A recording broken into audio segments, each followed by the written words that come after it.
C'est un économiste qui va parler. Vous l'écoutez quand même avant de faire promotion, n'est-ce pas? Godéa Koulabimba. Motion de quoi?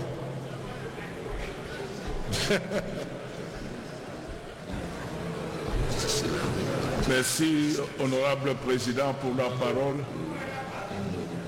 Honorable président, distingués membres du bureau, honorable député, chers collègues,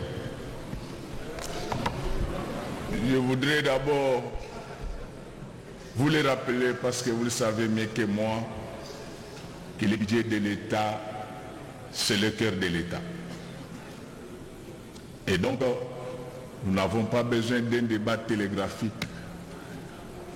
Comme on disait que la loi rectificative pouvait passer comme une lettre à la poste, tout simplement parce que la loi rectificative est bel et bien la loi des finances. Et à ce titre, elle doit être traitée selon le principe de la LOFIP de 2011. Le siège de la matière se trouve à l'article 18 de la LOFIP précitée. Ainsi, je vais commencer ma modeste intervention par quelques observations. La première, nous sommes dans le document B, à la page 4, le point 1, qui parle de l'évolution de la situation économique internationale. En présentant le cadrage macroéconomique de notre pays, aussi bien national qu'international, notre gouvernement affirme qu'il y a persistance des taux d'intérêt haussiers sur la place internationale. Cette affirmation n'est pas conforme à la vérité. En effet, du fait de l'environnement multicrise, sécuritaire, climatique et géopolitique, toutes les puissances économiques du monde avaient revu certes à la hausse leurs taux directeurs à 25%, notamment les États-Unis d'Amérique ainsi que l'eurozone. Mais à ce jour, ces taux ont été déjà revus à la baisse et se situent autour de 5%. Il y a un vrai problème de sincérité. Que je sache, que vous sachiez, parce que je sais que vous le savez, la politique budgétaire n'est qu'un pan de la politique économique d'un pays. Et déjà lorsque les fondamentaux macroéconomiques sont faux, ça nous pousse à nous interroger sur la véracité de ce budget. Deuxième observation, nous sommes toujours dans les documents B à la page 10, au point 1D1, on parle de l'évolution du marché des changes. Et là, on explique, on dit que si la monnaie avait flanché, c'était du fait du déficit de notre balance de paiement. Très bien. Mais quelle incohérence, au même moment, nous avons une nouvelle structure budgétaire avec un taux d'échange structure de 2600, pendant que la tendance actuelle c'est vers 2900. Cela risque encore de renforcer le déficit de notre balance de paiement parce que la République aura beaucoup d'argent à prendre en charge, bien sûr pour supporter la population. Donc il y a une cohérence. Dans le même sillon d'idées,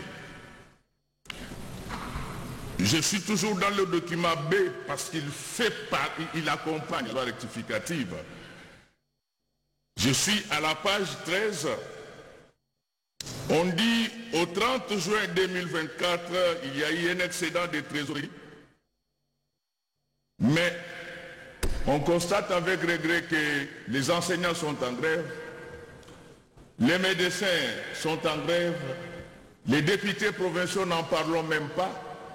Et j'ai appris qu'à un certain moment, même les membres du gouvernement ne recevaient pas leurs feuilles de fonctionnement. Nous parlons de quoi? Nous trompons qui? Avant de continuer, je voulais rappeler aux membres du gouvernement ici présents qu'aucune magie, qu'aucune prière n'envoûte un peuple affamé. Le roi David en a fait l'expérience parce que le jour de l'entrée dans le temple, il a dit consommer les pains qui étaient réservés aux sacrificateurs, tout simplement parce qu'il avait faim. Honorable Président, je sollicite votre autorisation pour que par moment que je puisse glisser en lingala. Pour que nous puissions consommer quoi? Juste pour glisser en lingala. Ah d'accord, je croyais que vous sollicitez. Voilà. Mon autorisation pour consommer. J'informe mon salaire, les membres de notre gouvernement que pendant que vous l'avez vomi avec du champagne, la population congolaise manque de tout. Et je vous informe que si vous ne régularisez pas la paye des agents de l'État, je serai le premier à initier une motion de censure contre ce gouvernement.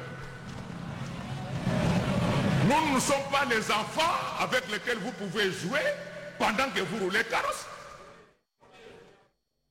Votre patrimoine immobilier, nous les connaissons. Ah. Vous êtes toujours dans la loi rectificative. Je suis là.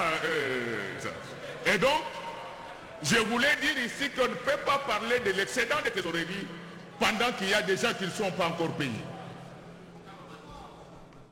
Honorable Président, distingué membre du bureau, honorable député, chers collègues, toujours dans le même document B à la page 14, là, je vous dispense parce que mon collègue Flori Mapabri a déjà suffisamment éclairé cette lanterne liée à la dette publique. Mais tout ce que nous allons vous demander, c'est que vous allez nous communiquer la liste de tous les bénéficiaires de ce paiement. Nous allons les identifier. Nous allons faire la traçabilité du compte général des trésors jusqu'à la DGI. Nous allons mettre fin à ces audits fantaisistes et sélectifs. Nous allons identifier les vrais bénéficiaires de ces paiements de dettes ainsi de ceux qui bénéficient de l'argent que le gouvernement dépose pour la construction des routes.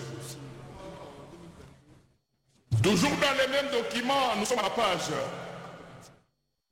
21. C'est là où on parle des raisons qui justifient le fait que nous soyons là et nous vous félicitons pour cela. Mais je voudrais savoir ici, ces appuis budgétaires de la Banque mondiale, est-ce des prêts concessionnels? Est-ce des prêts ordinaires? Est-ce un don?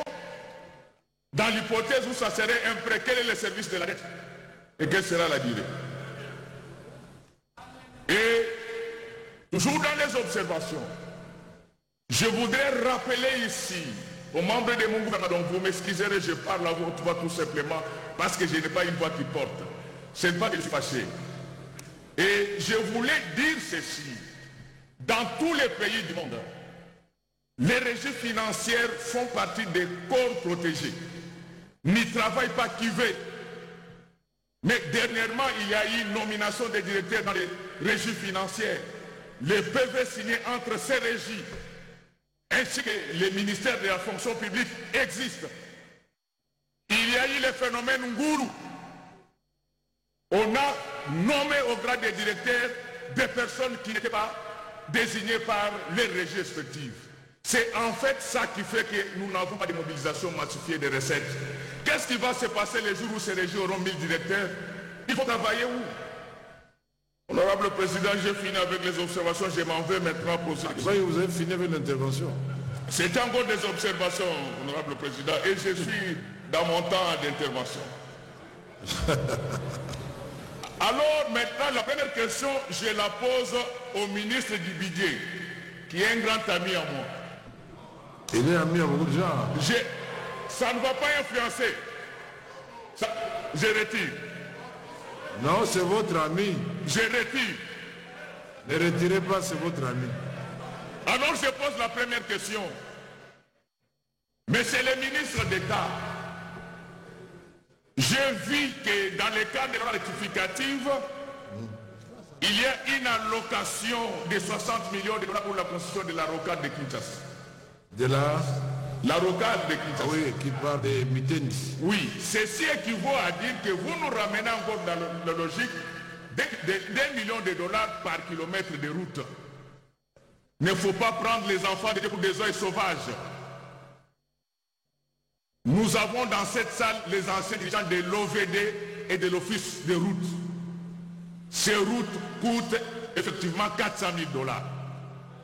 La liquidation en finances publiques, c'est un contre-engagement. Lorsque vous liquidez ces montants, vous les faites parce que vous êtes complice ou bien parce que vous êtes complaisant. Or, vous devez être ni l'un ni l'autre. Donc, je voulais que vous m'expliquiez pourquoi ces routes, c'est connu de tous, que ça coûte 400 000 dollars. Pourquoi ça doit continuer comme ça? Deuxième question. Est-ce que vous pouvez nous présenter tous les montants liquidés, évidemment pour la paix, je n'ai pas de au ministre des Finances, liquidés à ce qui concerne les routes qui ont été construites sur toute l'étendue du territoire national pendant ces 5 dernières années? En réalité, qu'est-ce qui se passe? Les ministres et leurs collaborateurs et certains fonctionnaires se sont devenus des co-actionnaires dans la société de construction. Certainement, dans leur tête, ils disent qu'est-ce qu'il a de preuves. Monsieur, moi je ne lis pas que des livres comme vous. Nous allons vous les démontrer et vous serez exorcisés. Il faut me présenter toutes les liquidations faites en faveur des sociétés de construction ainsi que les travaux exécutés. Je vous pose également la 4e question. Pourquoi la DGI, qui est pourvoyeuse des recettes de l'État parce que nous sommes un État fiscal, pourquoi ces agents ont toujours des arriérés? Donc, je comprends bien, cette régie est en train d'évoluer à l'envers, elle ne fait plus de performances, c'est donc quand il faisait des performances, apparemment ça vous énervait. Comment vous pouvez demander à ceux qui ne vous payent pas de vous faire toujours des recettes? Et pour terminer, là je suis dans la loi rectificative. Toujours. Devant la flopée du banditisme urbain à Kinshasa, j'ai vu dans les documents B, à la page 32, vous dites que vous avez affecté des crédits importants à la police pour sécuriser les Quinoises et Quinois. Est-ce que je peux en connaître les montants? Chaque fois que je passe dans les sous-siat, nos policiers manquent de tout. Nazo observe que ceux qui font des enseignants, ils ont bonne année. Même si vous pensez à péter, ceux qui font des enseignants, ils ont bonne année. Nous avons dit ça, monsieur a censure, initiateur, nous allons. Bon foot à tout, bon vendre bien, bon tira à Makambo, na bino boza kolia. Les Congolais vont faire ça. Makambo nde Jidas va wela gina Jésus. Donc batamulanga Jidas. Nye. Comment nye? Bomba. Naloba. Nasakola. Nasanola bango. Donc makambo ya bino bozolia, basenya bazolia te. Nde bomisa Jésus. Botu nanga po nini? Jésus batamula na Judas. Momi moko ye a parfumé ko la Jésus, Judas azo se retrouver te. Quoi ça? Judas a lobé baby, lelo makambo fo ça nini? Esina. Donc on va prévenir bino. Ta on ba nolo baka mutu na ngai, eza po ya lo bateke na yo pe Donc ce bon fouti ba le 31 décembre, vous allez membre du gouvernement au Tenga d'Abissine. Honorable Président, maintenant je passe à la reddition des comptes. Oh, vous n'étiez pas dans la reddition? Non. On va faire rapidement alors. Là, je commence par des observations. Je voudrais d'abord rappeler que depuis 1948, les droits économico-financiers est écrit à l'échelle mondiale. Parce que souvent nous entendons les gens qui disent que ce sont eux qui ont rédigé nos lois, messieurs. Alors, mon regret, là c'est le ministre des Finances qui est concerné. Cette reddition des comptes n'est pas rédigée selon les normes de l'OCDE. L'OCDE commande que lorsque vous faites la reddition des comptes dans un État qui n'a pas une monnaie stable, il faut les relever dans la conclusion. Pourquoi? Parce qu'en lisant cette reddition des comptes, ça ne nous permet pas d'avoir la meilleure cartographie économico-financière de notre pays. Tenez, à l'élaboration, les budgets sous examen, les taux d'échange entre les dollars étaient de 2080. En fin d'exercice, on était en 2600. En sociologie. Pour comparer deux situations, il faut qu'il y ait une certaine analogie entre elles.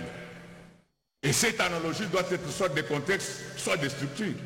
Comment vous pouvez prendre les chiffres qui ont été conçus en un temps où la parité était de 2080 et vous continuez comme ça jusqu'au moment où on est arrivé à 2006 et vous nous parlez des performances de 91% des recettes? En réalité, ces performances, c'est en deçà de 70%. Tout ce qu'on demande, c'est qu'on doit les relever dans la conclusion. Et vous avez suivi pourquoi les gens étaient agités lorsqu'on donnait aussi les taux de dépassement budgétaire. Mais c'est à cause de cette présentation alambiquée. En réalité, tous ces dépassements, ce n'est pas que de la tricherie. Il y a des dépassements qui s'expliquent du fait de l'inflation. Et pour les communs des mortels, nous serons vilipendés parce qu'il y a des gens qui n'ont pas fait correctement leur travail. Et pire encore, ce sont les mêmes phrases que j'ai retrouvées également dans les rapports de la Cour des comptes. Je ne sais pas si vous avez travaillé ensemble. Si c'était juste, j'allais croire que c'était la même inspiration, mais comme c'est faux, je crois que c'est de la triche. Et comme si cela ne suffisait pas. Lorsqu'on parle de la pression fiscale, j'ai suivi ici qu'en Afrique subsaharienne, la pression fiscale est de 17,6%. Où est-ce qu'on ramasse ça? C'est la moyenne et non la pression. Donc lorsqu'on parle de 17% en Afrique subsaharienne, c'est la moyenne, parce qu'il y a des États comme le Sénégal qui sont à 25%, il y a l'île Maurice qui est à 33%. Tout ça, on veut nous faire voir que nous nous rapprochons des réalités de l'Union. Non, ces données sont publiées par l'OCDE et nous savons comment ça se tient. Et donc,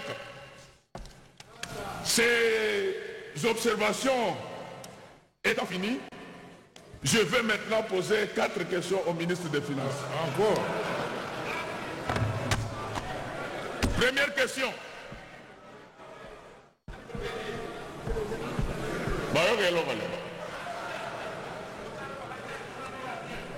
Première question, monsieur le ministre.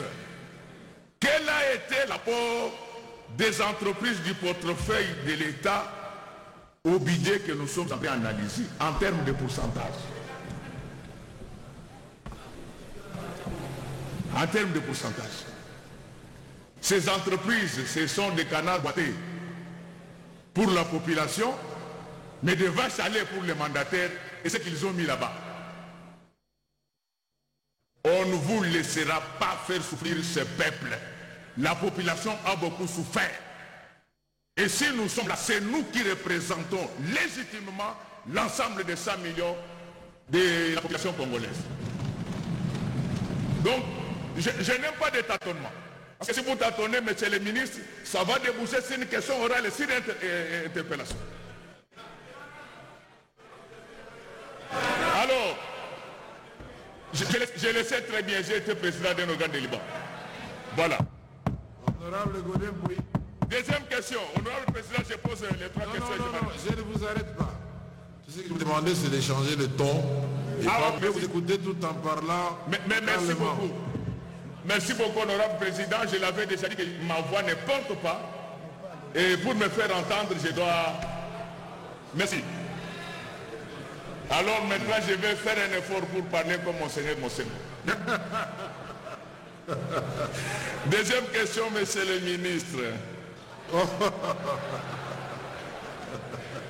Est-ce que vous pouvez nous présenter les tableaux succincts mais complets de l'évolution des différentes dépenses à la prévision ainsi qu'à l'exécution? Donc les grandes masses, on n'a pas besoin de détails. Troisième question, monsieur le ministre des Finances,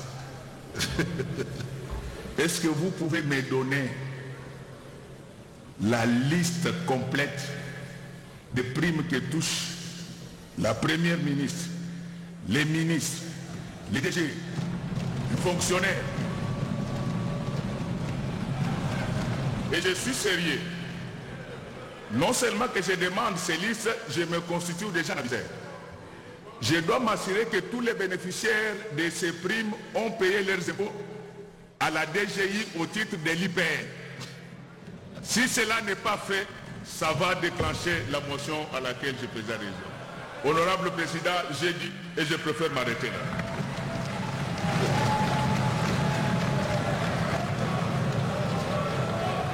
Merci. Merci, honorable Godin Poyi. Bon, pas de végétariens là-bas, allez récupérer tranquillement votre siège. Merci beaucoup, honorable Godin Poyi. Je voudrais que vous puissiez corriger d'abord quelque chose. Les États-Unis n'ont jamais atteint un taux directeur de 25%. Jamais dans l'histoire des États-Unis. Asseyez-vous, asseyez-vous. C'est maintenant le président qui a la parole. Je suis économiste et professeur comme vous. En 2022, les États-Unis sont passés de 4,25% à 4,50%. En 2023, ils sont à 5,25%. Alors,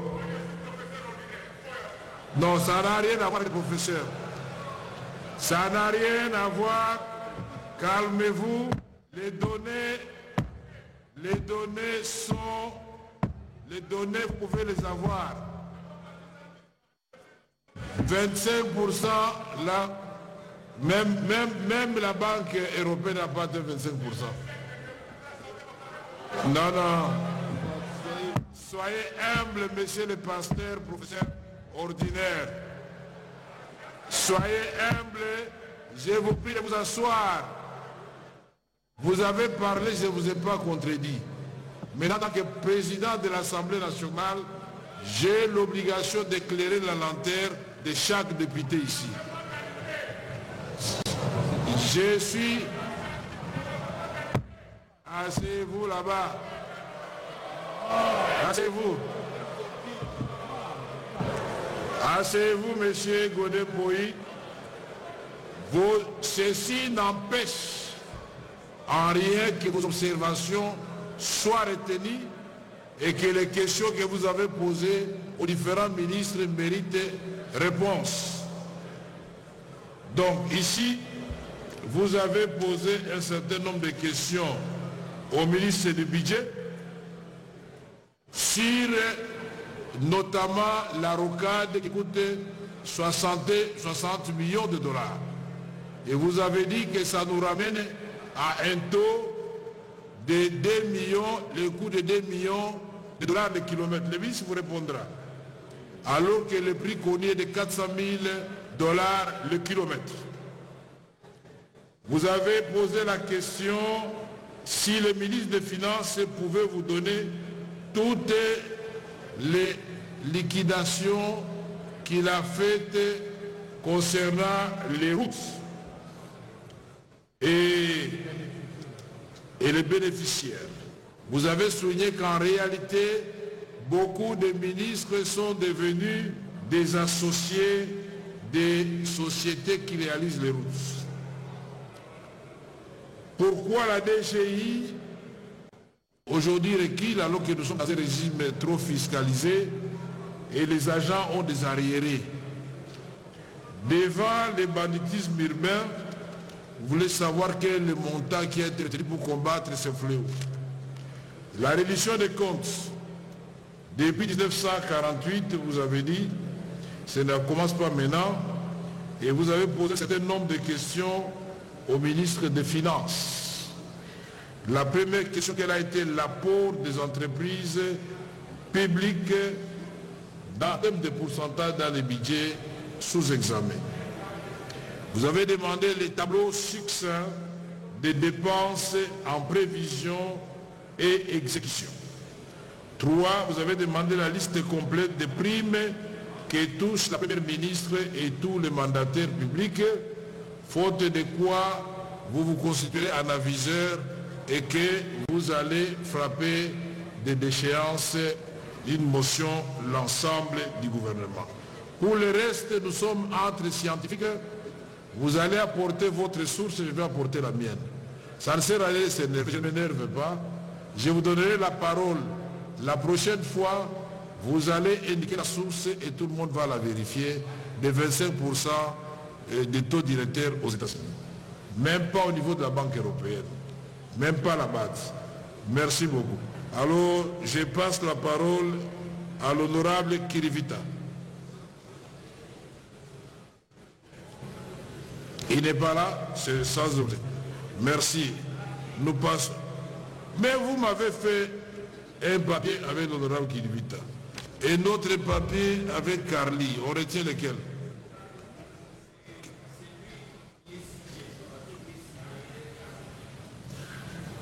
C'est Cassivita, j'allais dire. Cassivita. L'honorable Cassivita est là. Carly. Avant j'avais dit, c'est la personne qui a écrit, c'était comme Kirivita, Bertin. Mais le premier papier, c'était bien et bien écrit Carly. Vous avez la parole. Merci beaucoup, honorable président. Honorable président, honorable membre du bureau, honorable député, chers collègues.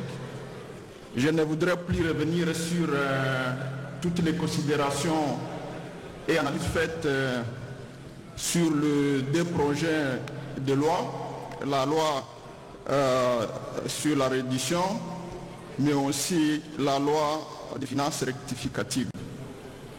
J'ai seulement des petites inquiétudes, parce qu'on l'a bien dit ici, le budget doit refléter la sincérité. Et nous pensons que nous avons ce droit de demander aux membres du gouvernement qui sont ici pour nous éclairer. Au niveau du tome 1, volume 6, deuxième partie, je ne sais pas si j'ai bien lu, mais je crois avoir très bien lu, dans les tableaux synthèse de recettes administratives, j'ai constaté que sur 26 provinces, on a listé 21 provinces. Et malheureusement, j'ai même vu aussi Kinshasa, parce que dans ce tableau, il est renseigné que la province de la Mongala, du Sankuru, la province du Nord Ubangi, la ville de Kinshasa, ne figure pas sur ce tableau. Cela veut dire que pendant toute l'année de 2023, ces provinces n'ont pas mobilisé les recettes de la DGI, de la DGRAD et de la DGDA. C'est quand même impossible. C'est quand même impossible de savoir que même les tribunaux qui sont dans ces provinces-là ne mobilisent pas l'argent. La police, on peut manquer dans certaines provinces les recettes de la DGDA parce qu'ils n'ont pas de douane, mais les recettes de la DGI et de la DGRAD, je suis en train de me poser la question si c'est une omission ou bien il y a une autre explication quant à ça. Je voudrais avoir des réponses par rapport à ça. J'ai constaté aussi, mon collègue de Loubero l'a souligné, on a dans la loi sur la reddition, dans le projet de reddition des comptes, On a souligné que les communes rurales de Kirumba, de Lubero et de Kanyabayonga ont reçu des dotations. J'étais gouverneur de la province du Nord Kivu. Je sais qu'il y a plus de 10 communes rurales dans cette province. Je n'ai pas vu d'autres communes rurales qui ont le même statut que ces trois-là, qui ont bénéficié des transferts ou des dotations du gouvernement central. Honorable Président, je ne voudrais pas perdre du temps, sinon de faire quelques recommandations. Nous avons suivi, nous tous ici, la problématique sur la sincérité des chiffres, mais je souhaiterais, Honorable Président, les autres ont proposé des sanctions, mais je souhaiterais que les membres du gouvernement qui sont ici, qui sont dans la chaîne des dépenses, puissent prendre des engagements pour nous éviter la perdition des fonds de l'État. Nous avons beaucoup de problèmes dans ce pays. Je crois et ça a été vu dans plusieurs lignes budgétaires, qu'il n'y a pas de rationalité. Cela a quand même heurté le règle de la bonne gouvernance, qui est quand même un pilier fondamental de notre régime, parce que la philosophie de l'état de droit, ça signifie quand même qu'il faut respecter le droit de tout le monde. J'ai été gouverneur, je voudrais terminer par une recommandation relative à l'exécution des budgets d'investissement pour les comptes de province et des ETD qui se fait ici à Kinshasa. Nous avons tous choisi la régionalisation comme mode de gestion de la République. Il est imaginable que des forages, que le besoin au niveau local, au niveau des provinces, soit identifié ici à Kinshasa et que les investissements qui sont faits ne soient pas en cohérence avec la réalité. Dans le cadre du projet 145 territoires, chez moi dans un village, j'ai vu un marché, un exécutant du marché public qui ne connaissait même pas là où se situe mon village. C'est Caritas Cole, je crois, qui avait gagné ce marché. Un représentant de Caritas Cole m'appelle pour dire le village est tel dans la province de Nord Kivu se trouverait où. Ces gens ont eu du mal à exécuter ce travail.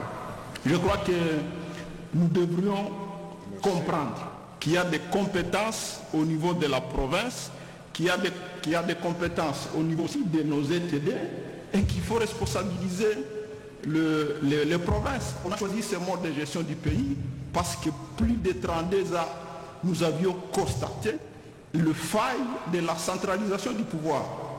J'ai parcouru l'exécution des budgets aussi précédents de 2019 jusqu'en 2023. La tendance est de centraliser les bases des secteurs de compétences exclusives de la province. Aujourd'hui, dans beaucoup de provinces, le résultat de la décentralisation est en train de se voir. Il est inimaginable pour exécuter un forage que quelqu'un quitte Kinshasa pour aller exécuter un forage dans les sud-Bangui. C'est imaginable.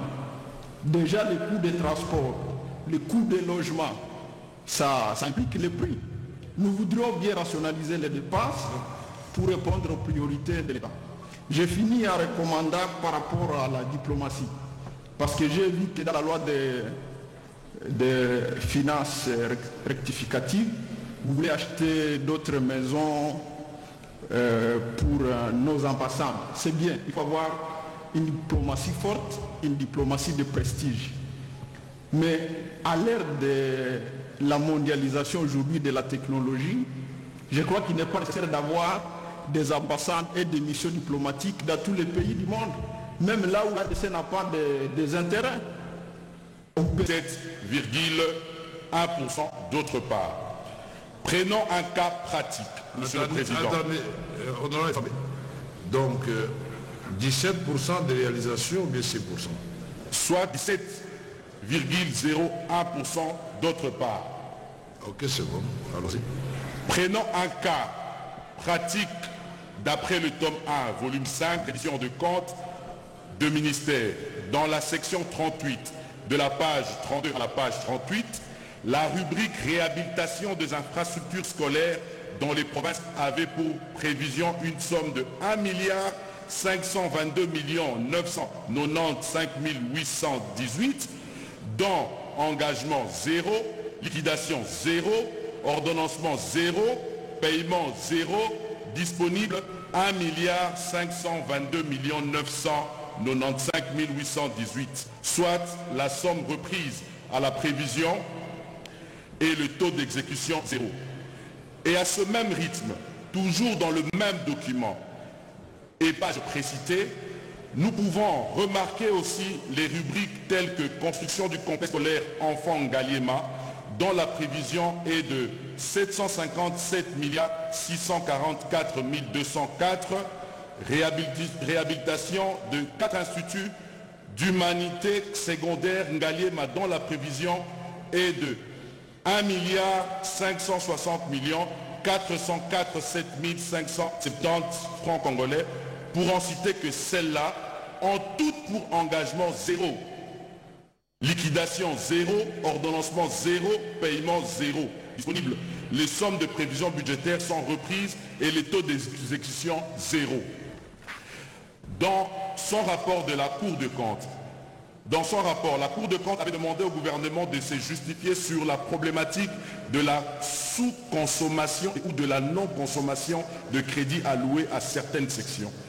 Et à cette observation, le gouvernement avait répondu, je cite, « Cela relève de la priorisation de dépenses fonction de la pression exercée par des dépenses contraignantes, laissant une marge trop faible, souvent en descend de 30% pour faire face aussi bien aux questions d'ordre sécuritaire dans les contextes de guerre qu'à des questions liées à la souveraineté nationale, aux besoins sociaux de base, etc. etc.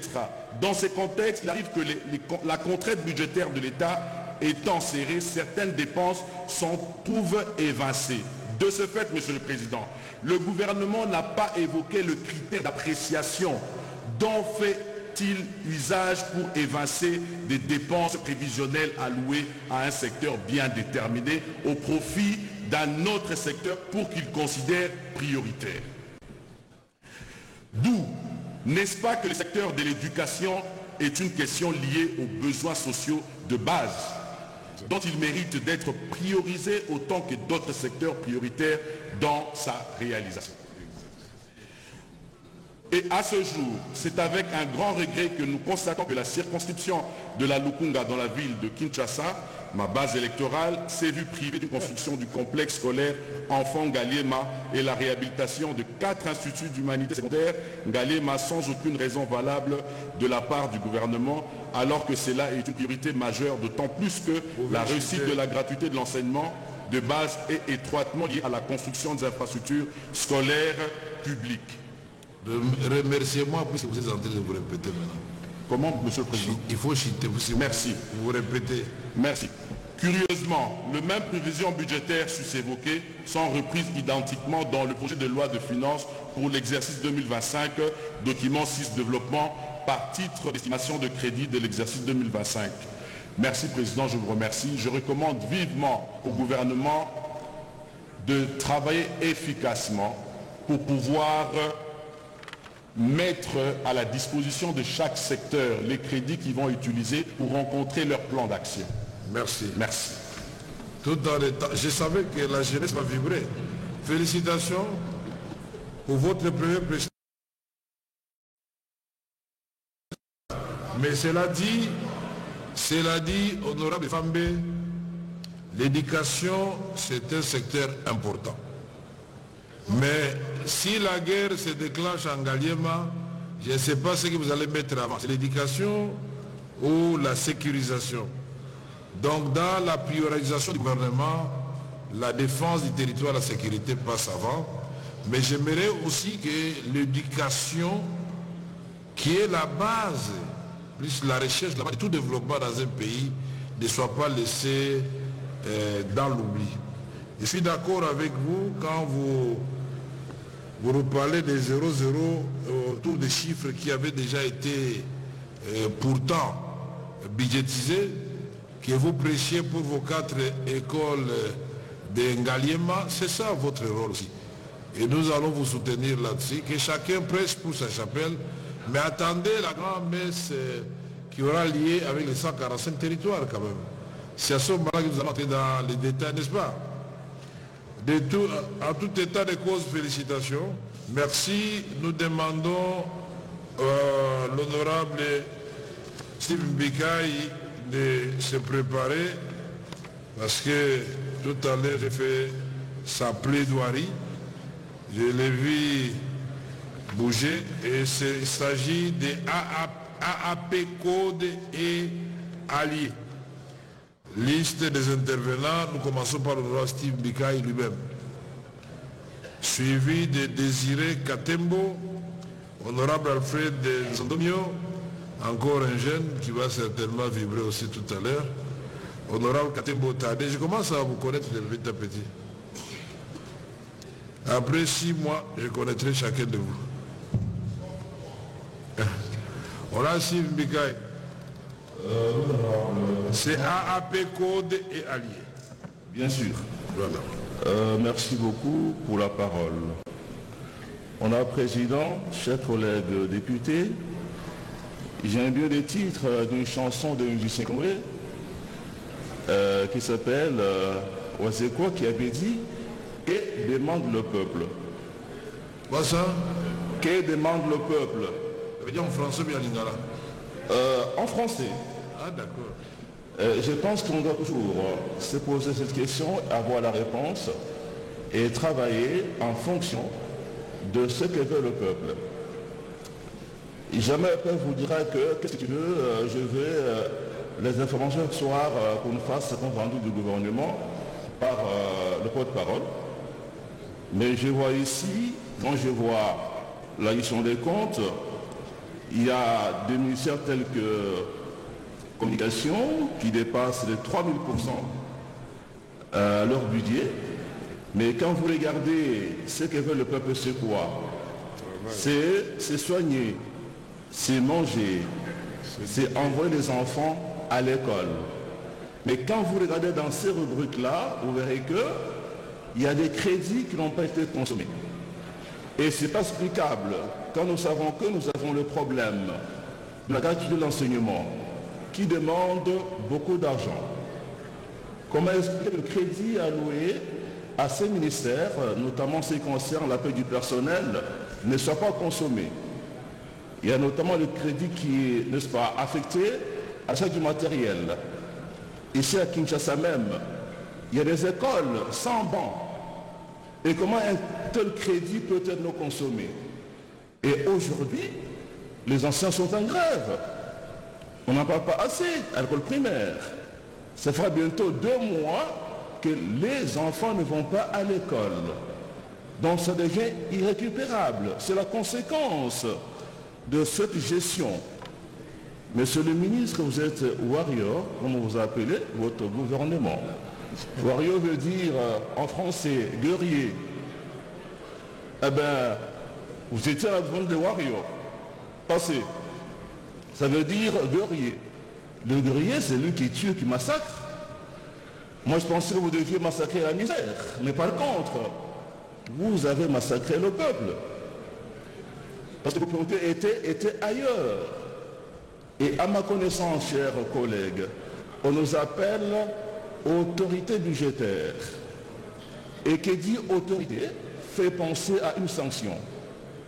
Mais jamais on a sanctionné le gouvernement ou bien le ministre du budget et des finances pour ces dépassements.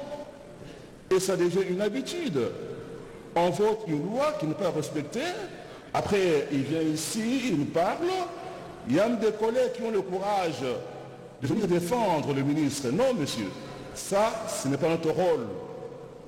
De cette façon, députés ici, comprenez dans quelles conditions ils travaillent. Non! Ils doivent bien faire le travail. Et comme c'est mal fait, en principe, on doit dévorer. On doit ministre. On doit dévorer quoi? Il faut les dévorer. Ah oui. Honorable Pour qu'on soit respecté, il faut faire tomber un ministre ici.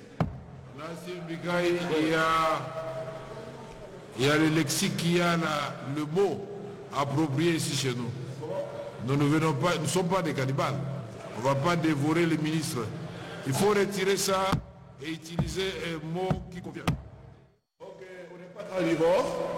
Pardon? On n'est pas carnivore. Voilà. On ne va pas les dévorer, on va les faire tomber. Carnivore, on peut l'être, on peut manger de la Il faut faire tomber au moins un ministre pour qu'on soit respecté. Sinon, on ne sera pas respecté, chers amis. Parce que, vous voyez, par exemple, ici, le paiement par procédure d'urgence, c'est une exception qui devient une règle ici. Plus de la moitié du budget a été dépensé par procédure d'urgence. C'est qu'on l'a dit ici, mais on n'a pas insisté sur la sanction. Mais ceci, c'est une obligation de pouvoir justifier ça avant la clôture de l'exercice. Donc, le ministre des Finances a l'habitude d'envoyer une lettre au gouverneur de la Banque centrale pour régulariser en bloc ces dépenses-là. Chers amis, c'est là que se situe le pot aux roses, là-bas. Avant de conclure ces dossiers, Monsieur le Président, nous demandons au ministre d'amener le justificatif. Comment a-t-on clôturé l'exercice sans pour autant nous amener des preuves que ça a été régularisé? C'est là-bas que se cache la corruption, la concussion et les détournements. Si on laisse passer ça comme ça, chers amis, notre chambre sera toujours une caisse de résonance du gouvernement. Dans un pays, dans l'Assemblée où il n'y a pas d'opposition, parce qu'elle est trop petite, hein, l'opposition ici, nous-mêmes, on doit jouer des rôles face à notre gouvernement. On ne doit pas faire la complaisance avec le gouvernement ici. À mon avis, je pense que le ministre d'État, c'est mon ami, mais en tant que warrior, je pense qu'il est bien de sanctionner, monsieur le ministre. En principe, c'est le ministre des Finances qui devait tomber, mais il est déjà parti. Mais comme ce sont des jumeaux, ce sont des grands amis au gouvernement. Bien et finance. Ce que fait les finances, et lui sait. C'est pourquoi, à mon avis, chers collègues, comme son jumeau n'est pas là, c'est lui qui doit tomber. Merci beaucoup, Président. Steve Mbikaï, merci beaucoup. Que demande le peuple? Ça, c'est quoi? Je vais de l'apprendre. C'est manger, c'est l'éducation. Moi, j'ajouterai le logement, eau, électricité, c'est déplacer. Sécurité, ça, c'est parmi les minimums qu'on peut offrir à notre peuple.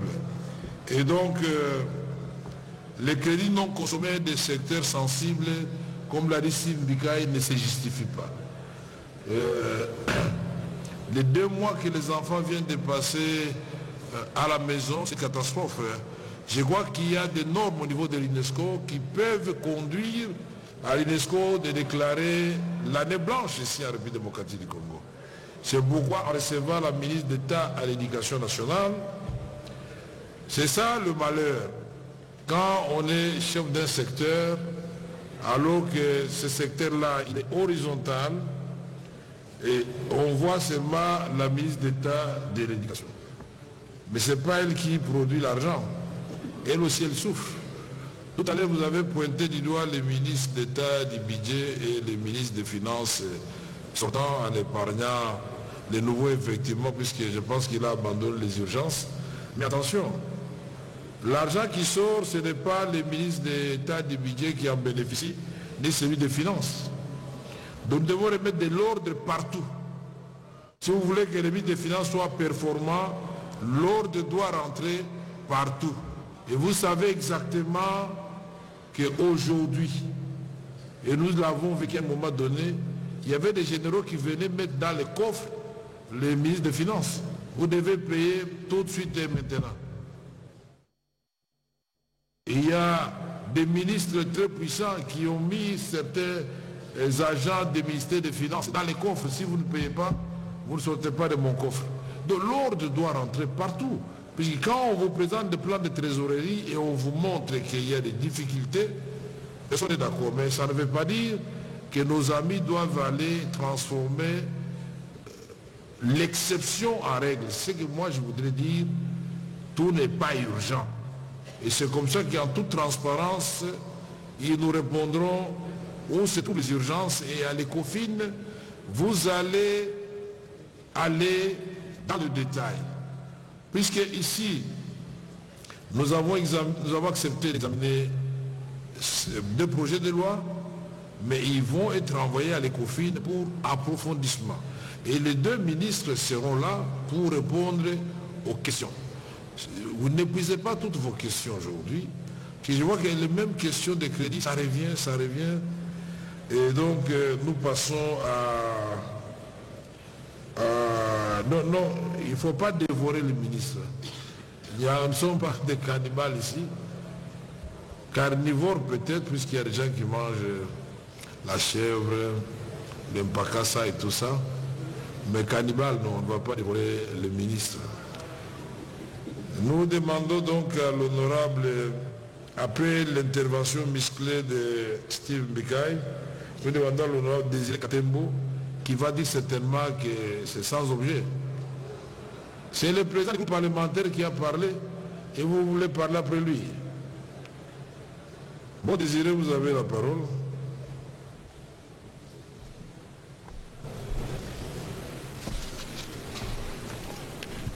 Et l'honorable Alfred Zotomio, vous vous préparez. Hein?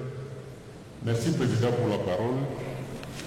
Je vais commencer par la réédition des comptes exercice 2023. Oui. Honorable Président, la réédition des comptes sous examen contient les failles décriées lors des rééditions précédentes. Donc ce n'est pas la première fois. Les failles qui sont déjà ont été décriées les mandats passés, pendant 4 ans. À la page 11, des éléments de réponse du ministre des Finances, je cite, il a dit la loi portant réédition des comptes est un compte de réalité avec une approche de sincérité. Pour le Président, à l'exploitation du tome 1, compte des services provinciaux, à province du Nord Kivu, à la page 485, zone de santé de Goma, montant récit 653 967 000 francs, montant dépassé 629 millions. Or, toute l'année, la zone de santé de Goma n'a rien reçu du niveau central. Il en est de même à la page 486 où on impute à la zone de santé de Karisimbi 866 millions de francs congolais, alors que la zone de santé n'a rien perçu à 2023. À la page 506, chefferie de Bouito et celle de Bouicha, on impute à chacune 20 millions de francs congolais, alors que ces entités n'ont rien reçu. D'ailleurs, les membres de Bouicha et ministre des Affaires coutumières ici, ils n'avaient rien perçu à 2023. Honorable Président, au ministère de la Défense, il y a un collègue qui a parlé ici du secteur de l'armée, c'est ce qu'il a dit. Mais quand j'ai exploité le document numéro 5, tome 5, de réédition des comptes, il y a une situation anormale. Les frais secrets de recherche sont toujours croissants. Si vous exploitez la réédition des comptes à 2021, ces frais consommés étaient d'une hauteur de 2 millions de dollars, 2 800 000 $ le mois. À 2022, 4 millions de dollars le mois. Et maintenant, à 2023, nous avons 5 940 000. Des fonds de recherche. Frais secrets de recherche, les mois. Donc plus que l'Assemblée nationale et le Sénat. Oui, oui.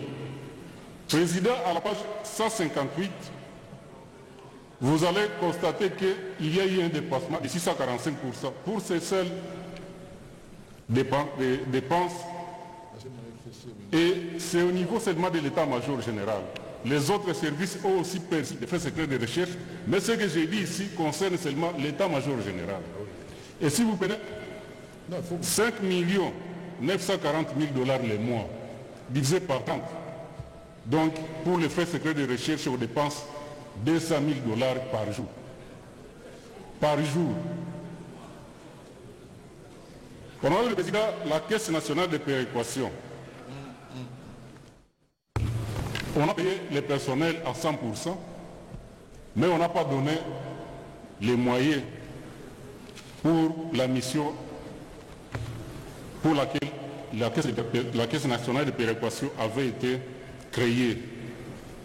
Président, à la page 109, pour la publicité à la Caisse nationale de péréquation, on a dépensé 2 milliards de francs congolais. La publicité. Alors je me dis, une Caisse nationale de péréquation qui doit s'occuper de différentes constructions, qui doit équilibrer les différentes provinces pour doter en moyens aux provinces qui sont les moins nantis, mais on dépense de l'argent dans la publicité. 2 milliards de francs congolais. Et je me suis dit, est-ce qu'effectivement ces dépenses ont été perçues par ces services ou bien c'est une justification qu'on donne pour tromper les honorables députés qu'on a dépensé de l'argent dans ces services-là. Je me suis dit, comme l'a bien dit mon collègue ici, il faut qu'on puisse contrôler. Sinon, on n'aboutira pas à un changement si on ne contrôle pas. Merci. On a le président, j'ai dit un mot aussi pour la partie loi rectificative. Juste un mot. Oui, 1 minute. Je voulais savoir si les accords qui ont été signés dernièrement entre la ministre de l'Éducation avec les syndicats ont été retenus dans la loi rectificative, puisque nous avons encore 3 mois. Et il y a aussi les professionnels de santé. À part les professionnels de santé, il y a aussi la gratuité de la maternité qu'on doit étendre dans toutes les provinces. Est-ce qu'on a tenu compte de ça dans la loi rectificative? J'ai dit et je vous remercie. Merci beaucoup. Merci beaucoup, honorable Désiré Katembo, pour votre intervention. Et puis on a noté que vous avez parlé du centre de santé de Goma qui aurait reçu la moitié de l'argent leur alloué, mais en réalité, rien n'est arrivé à Goma. Vous avez parlé de Bouicha, 20 millions chacune de chefferies, mais 0 franc qui est arrivé là-bas. Vous avez parlé du ministère de la Défense en termes de croissance de fonds de recherche. En réalité, ce sont des fonds par définition qu'on ne justifie pas. Mais si on doit les augmenter indéfiniment, sans savoir ce que ça fait, ça devient inquiétant. On est parti de 2 millions, aujourd'hui on a 5 millions de dollars américains. J'ose croire que ce n'est pas vrai, puisque même le président de la République n'a pas une telle dotation en termes de fonds secrets de recherche. C'est trop. C'est plus que l'Assemblée et le Sénat réunis. Vous revenez au micro, vous avez oublié l'argent? Ok. Vous avez oublié vos lunettes. Il a oublié les lunettes. Les lunettes. Alors, vous avez dit quelque chose de très important, c'est la caisse de péréquation. Cette caisse est trop attendue. Je crois que les ministres d'État du budget et les ministres des Finances nous en diront quelque chose, parce que ça a été institué pour corriger les injustices ou les défaillances de certaines provinces par rapport aux provinces nanties. Nous sommes une seule nation et que si nous permettons à des provinces comme celles qui sont disséminées dans le grand Équateur de se développer par l'effet retour, moi je suis convaincu que l'ancienne province de l'Équateur, l'ancienne province orientale, c'est parmi les provinces les plus riches de la République démocratique du Congo, mais qui ont seulement besoin d'investissement de départ. Si on avait continué sur la lignée même du colonisateur, Rien que les plantations qui étaient à l'Équateur, cacao, café, la palmeraie, tout ça, aujourd'hui, je suis convaincu que les cacao perdus dans la forêt et les cafés, nous dépassons la Côte d'Ivoire. Si on y ajoute le Nord Kivu, l'ancienne province orientale, il n'y a pas d'organisation. Il n'y a pas d'organisation parce qu'il n'y a pas de politique en la matière et il n'y a pas de moyens. Je crois qu'il y a des choses que nous pouvons réhabiliter très rapidement. On a vu un opérateur économique, pour ne pas le citer, Kalampinga, qui est allé reprendre une plantation à Bassankoussou. Mais ça ressemble à quelque chose d'extraordinaire. C'est un privé, mais pourquoi l'État ne peut pas encourager ces gens d'initiative? Je crois que nous avons plus de 1700 plantations abandonnées. Mais qu'on peut donner aux Congolais, même aux expatriés qui ont des moyens, pour essayer de les rafraîchir et puis de les relancer. Nous, quand nous filmons à Kikwit, mais Lusanga, PLZ, c'était l'Europe. Quand vous allez vous promener à PLZ, c'est une île vert là-bas, mais ça sentait la saucisse, jambon, la pomme de terre. Maintenant, allez-y. Yali Gimba, à l'Équateur, la même chose. Je vais vous citer Yanga, tous les coins de la République. Et donc, Ngandajika, quand nous filmons Ngandajika, on appelait ça Ngandajika Wabilo. On avait et les légumes, on avait les mouni Wakambaï, on avait tout. Mais aujourd'hui, aller à Ngandajika, qu'est-ce qui se passe là-bas? Donc l'État, chez nous tous, ce n'est pas seulement le gouvernement. Donc à l'occasion de l'examen du budget, c'est nous les honorables députés, nous disons autorités budgétaires, qui devons corriger les budgets de telle sorte qu'ils répondent aux besoins existentiels et de développement, aux besoins de recouvrement de la paix et de l'intégrité de notre territoire. Et pas quelqu'un d'autre. Je vais passer la parole à l'honorable Alfred Zondomion. La jeunesse est en train de prendre ses marques dans la salle. C'est l'audace, le dynamisme et l'innovation, n'est-ce pas?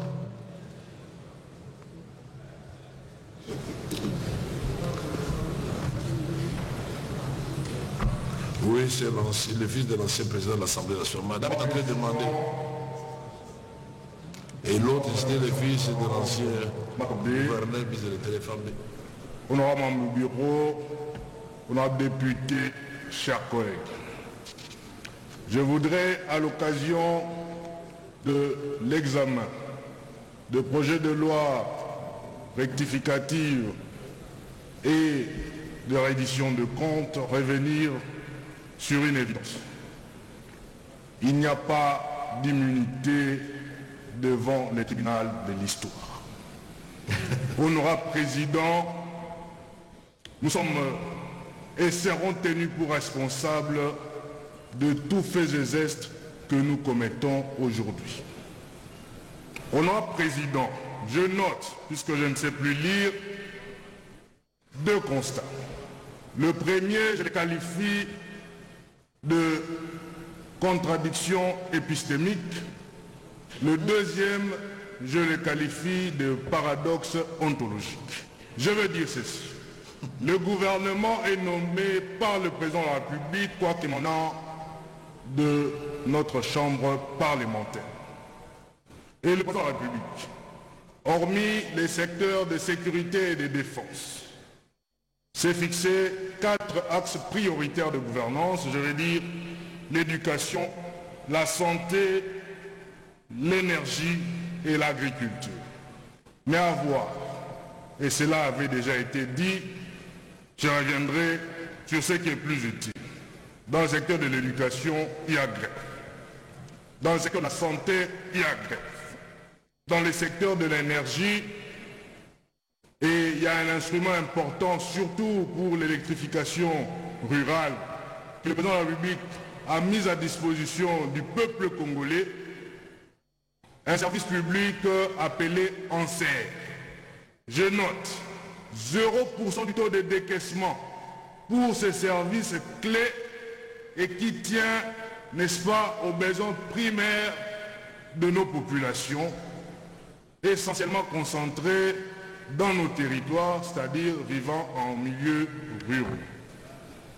Honorable Président, dans le secteur de l'agriculture, je note 31,08% en termes de taux d'exécution.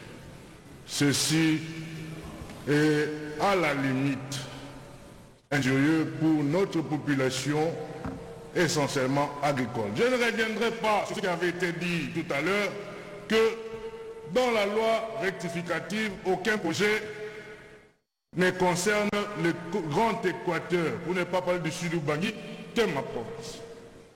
Est-ce la poursuite du Code 032? C'est une question. Honorable Président. Le Code 032, c'est quoi? Honorable Président, honorable député, chers collègues, je voudrais ici signaler qu'aucune mention n'a été faite au sujet du financement de la BAT. Et parlant de ce financement, il y a un financement important qui touche à l'électrification de la République centrafricaine, de l'entité ou de la ville de Zongo et du territoire de Libéria. C'est le projet Boali. Honorable Président, il y a un financement de la base disponible, mais on n'en fait pas cas. Aujourd'hui, moi, en tant qu'élu de Libéria, la SNEL ne met pas toujours à disposition les carburants, parce qu'il n'y a qu'une centrale thermique, pendant qu'il y avait tout un réseau électrique qui devait être mis en place. Conséquence, je ne suis plus seulement élu et représentant de la nation, je deviens aussi celui qui doit acheter les carburants pour permettre à ma population d'avoir de l'électricité. Et ça, honorable Président, ce n'est pas normal. Honorable Président, ils s'observent également à la lecture, je ne sais plus revenir sur les détails, du projet de loi sur la reddition de comptes, une superposition de projets entre le ministère des Infrastructures et celui du Développement rural. À titre exemplatif, quoique pour des besoins cosmétiques, nous avons vu très récemment sur les réseaux sociaux une vidéo virale du ministre du Développement rural en pirogue motorisée sur la voie Akula-Lissala. Tel n'est pas de son domaine. C'est une route nationale. C'est la R23 qui va de Zongo, Libenge, Gemena, Akula, Lissala, Bumba, Aketi. Ce n'est pas du domaine du ministère du Développement rural. Pendant qu'il y a plusieurs routes de dessert agricole qui souffrent, nous observons de doubles décaissements. Le décaissement du FONER dans le cadre du ministère des Infrastructures, le décaissement de l'OVDIA dans le ministère du Développement rural. Ça encore, ce n'est pas normal. Honorable Président, je vais finir par une simple recommandation. Parce qu'il s'observe très clairement qu'il y a absence de sincérité budgétaire. Et pourtant, le principe de sincérité est la clé de la bonne gouvernance dans les finances publiques. Et à cela, je recommande à l'autorité budgétaire que nous sommes un peu plus de rigueur pour aider le président de la République. Également, pour ce qui s'agisse que de province, notre président, il n'est pas normal que ma pauvre province du Sud-Ubangi puisse contribuer à 2,2% dans le budget national et que la richissime province du Lualaba qu'on nous vante jour et nuit puisse contribuer à 4%. Ce n'est pas normal. Où vont toutes les recettes? Ça encore, c'est un travail et nous allons nous mettre au travail et voir ce que nous pourrions faire pour aider notre commission qui sera mise en place de COFIN pour aider le président de la République parce que le peuple congolais est en danger. J'ai dit.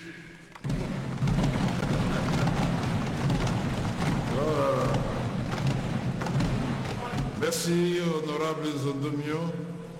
Alfred, il n'y a pas d'immunité devant le tribunal de l'histoire, a-t-il dit, et que nous serons un jour jugés chacun selon ce qu'il aura accompli comme mission ou non. Et il a relevé des paradoxes, très bien, et il a cité les secteurs importants qui souffrent de financement: éducation, agriculture, électricité, énergie. Et il a insisté sur Anser, qui est